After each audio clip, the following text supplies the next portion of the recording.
Hello Bihar, আসসালামু আলাইকুম। আমার এই মাটি একটা জায়গায় দাঁত লাগাইছিল।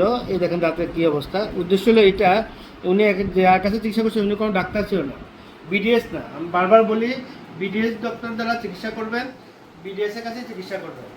বিডিএসের কাছে চিকিৎসা না করলে যে পরিণতিটা হয় এটা একটু আগে আপনাদেরকে দেখালাম।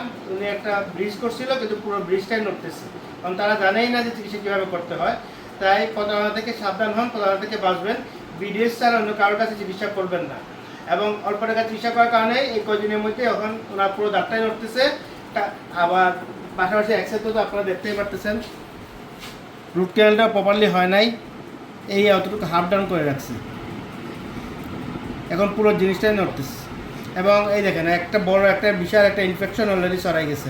উপর একটা দাঁতেও দেখেন কত বড় ইনফেকশন, কালো হয়ে গেছে পুরো বনের তাদেরকে পুরো লেশন হয়ে গেছে।